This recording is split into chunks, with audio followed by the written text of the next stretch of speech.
This video is sponsored by Ram Ram Group of Companies, co-sponsored by Nature House and भैया G silver coated इलायची। दोस्तों, कहानी शुरू हुई थी रामजीलाल सुमन के ऊपर, उनके घर के ऊपर हुए हमले से, और देखिए देखते ही देखते वो कहानी वक्फ संशोधन बिल तक जा पहुंची है।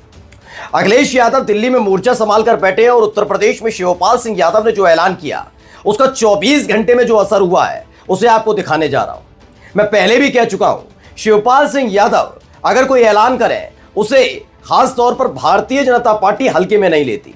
वो जानते हैं संगठन के तौर पर वो जमीनी ऐसे नेता हैं कि वो हर पार्टी की सच्चाई भी जानते हैं और उनके जो नेता हैं उनसे ताल्लुकात अच्छे हैं।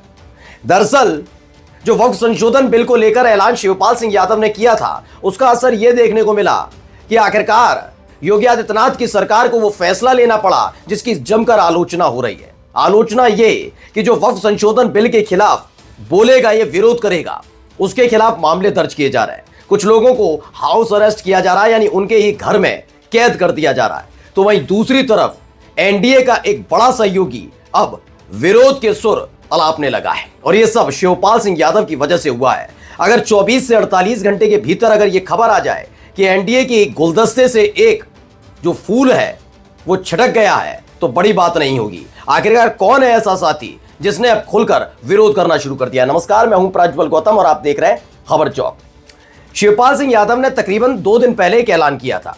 खैर, वो ऐलान राज्यसभा में जब वक्फ संशोधन बिल आता उससे पहले का था। लोकसभा में जैसे ही पास हुआ वैसे ही शिवपाल सिंह यादव समझ गए कि जो दाव पेच लोकसभा के अंदर भारतीय जनता पार्टी ने चला वैसा ही राज्यसभा में होने जा रहा है।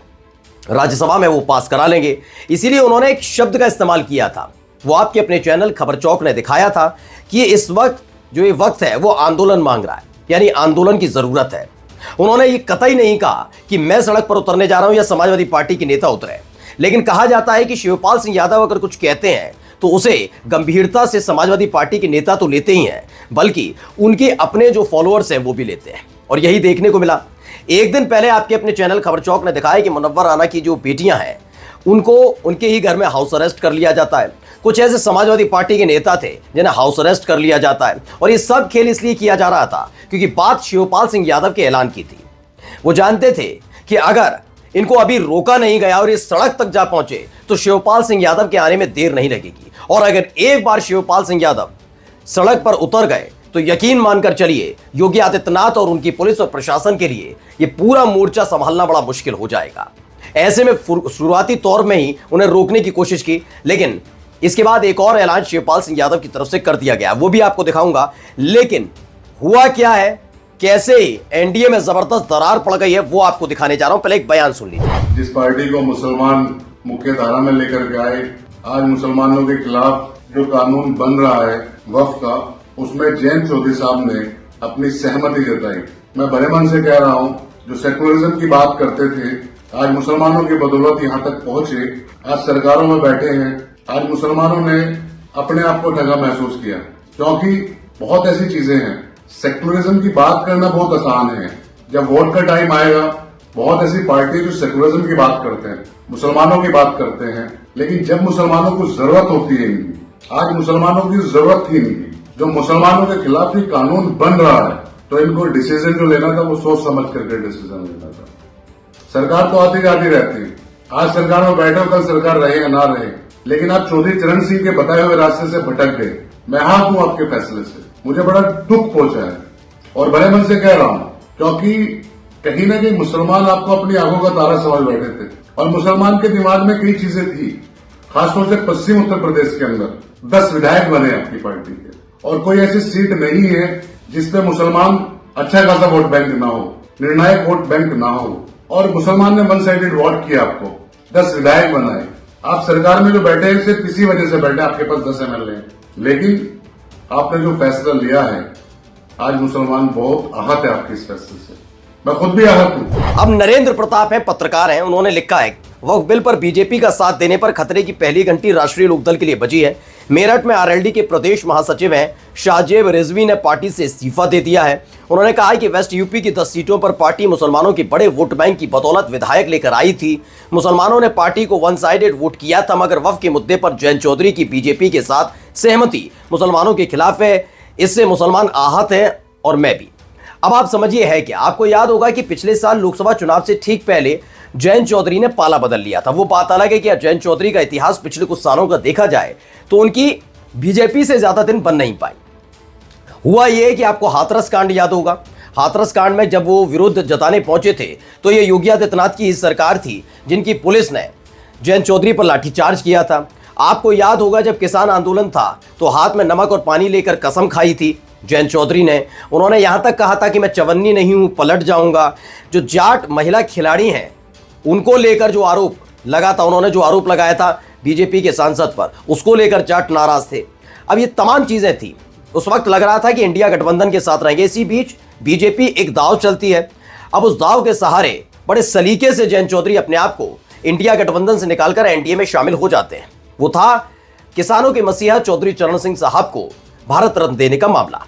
उसके बाद उन्होंने कहा कि जो किसी ने नहीं किया वो एनडीए ने किया, बीजेपी ने किया, इसलिए मैं इनके साथ चला आया। चलिए, आपकी अपनी मर्जी। लेकिन उसको लेकर जाटों के साथ साथ खुद जयंत चौधरी के करीबी नेता जो हिंदू हैं, मुसलमान नहीं हिंदू हैं, उन्होंने ये कहते हुए इस्तीफा दे दिया था कि ये मुसलमानों के साथ धोखा है, क्योंकि दिन रात भारतीय जनता पार्टी मुसलमानों के खिलाफ गंदगी उगलने का काम करती है। ऐसे में उन्हीं के साथ गठबंधन में रहना यह हरगिज बर्दाश्त नहीं होगा। और उस समय भी इस्तीफे गिरे थे, और जब उस समय इस्तीफे गिरे थे तब शायद जयंत चौधरी को समझ आ गया था कि अब खेल खत्म हो सकता है। उसके बाद लगातार मुसलमानों के मुद्दे पर बीच बीच में वो बोलते रहे, लेकिन मुस्लिम नेता ज्यादा खुश नहीं थे। हाल ही में वक्फ संशोधन बिल को लेकर जो हुआ उसने हालत ये पैदा कर दी कि अब उनकी पार्टी टूटने के कगार पर आ गई है। एक तरफ जनता दल यूनाइटेड में अब तक आधा दर्जन से ज्यादा लोग इस्तीफा दे चुके हैं। यही हालात लोक जनशक्ति पार्टी रामविलास चिराग पासवान के साथ है और यहां पर आरएलडी के साथ देखने को मिल रहा है। पश्चिमी उत्तर प्रदेश में बड़ा नाम, बड़ा चेहरा, बड़ी पार्टी मानी जाती है आरएलडी। जाट वोटर्स के अलावा मुस्लिम वोटर्स उनको मजबूती प्रदान करते हैं। अब जाट वोटर्स जो पहले से ही कई अहम मसलों की वजह से बीजेपी से नाराज चल रहे हैं, क्या उनके बलबूते आरएलडी अपनी पार्टी को का वजूद यूं ही बरकरार रख पाएगी, सवाल है। क्योंकि खबर यह भी निकल कर आ रही है कई मुस्लिम विधायक, और खासकर मुस्लिम नहीं, कई विधायक जो जानते हैं कि उनका कोर वोटर मुसलमान भी है, इसीलिए वो अब इस्तीफा देने के ऐलान कभी भी कर सकते हैं। इस तरह की चर्चाएं चल रही हैं और ये सब हो रहा है शिवपाल सिंह यादव की वजह से। क्योंकि शिवपाल सिंह यादव ने जब से आरएलडी या फिर जयंत चौधरी छोड़कर गए तब से आपने देखा होगा शिवपाल सिंह यादव ने जयंत चौधरी को लेकर, आरएलडी को लेकर कोई बयान नहीं दिया। अब आप समझिए कि अखिलेश यादव के मुकाबले अगर शिवपाल सिंह यादव कह रहे हैं तो आरएलडी पर फर्क क्यों पड़ रहा है। दरअसल ये सारा खेल शुरू होता है तब से जब समाजवादी पार्टी या समाजवादियों का एक आंदोलन हुआ करता था। समाजवादियों का जो आंदोलन था उसमें चंद्रशेखर साहब भी थे, उसमें चौधरी चरण सिंह साहब भी थे, उसमें आप तमाम देखेंगे शिवपाल सिंह यादव, मुलायम सिंह यादव के साथ तो शिवपाल सिंह यादव हमेशा लगे रहे। आपने देखा साइकिल से प्रचार किया था। लालू प्रसाद यादव, नीतीश कुमार सब साथ रहे। ये उस दौर के हैं शिवपाल सिंह यादव जब इनके साथ समाजवादियों ने संघर्ष किया और ये आगे बढ़े। वो बात अलग है कि फिर आगे जाकर अलग अलग पार्टीज में कोई जनता दल यूनाइटेड, कोई आरएलडी, कोई समाजवादी पार्टी अलग अलग चेंज हो गए। लेकिन शिवपाल सिंह यादव के आज भी सबसे अच्छे संबंध हैं और जयंत चौधरी शिवपाल सिंह यादव का बड़ा आदर, बड़ा सम्मान किया करते हैं। ऐसे में माना जा रहा है कि जैसे ही ऐलान शिवपाल सिंह यादव की तरफ से किया गया उसका असर आरएलडी पर देखने को मिल रहा है। अच्छा, एक और खबर आई है जिसने बेचैन किया है। बेचैनी वाली खबर यह है कि मुजफ्फरनगर में, देखिए ये खबर निकल कर आई, पहले इस खबर को देखिए। इसमें दैनिक भास्कर की खबर है, वक्फ बिल के विरोध में काली पट्टी बांधने पर कार्रवाई, मुजफ्फरनगर में 2 लाख की मुचलके का नोटिस 16 अप्रैल को कोर्ट में पेशी कर दी गई है। दरअसल ये कहा गया है कि भाई जुमे की नमाज थी, लोगों को डर था, मतलब पुलिस ज्यादा डरती भी है, कहती भी है पुलिस की जुमे की नमाज पर सख्ती होनी चाहिए। तो वही हुआ, मुजफ्फरनगर में लोगों ने बस, मुसलमानों ने काली पट्टी बांध ली। अब लोकतंत्र में विरोध करना, किसी कानून का विरोध करना कोई अपराध नहीं हो सकता, कोई अपराध नहीं है, खुलकर कह रहा हूं पूरी जिम्मेदारी के साथ। लेकिन काली पट्टी बांधने पर इतने आहत हो गए योगी आदित्यनाथ की उन्होंने 2 लाख के मुचलके का नोटिस जारी करवा दिया, उनकी सरकार ने और उनकी पुलिस ने।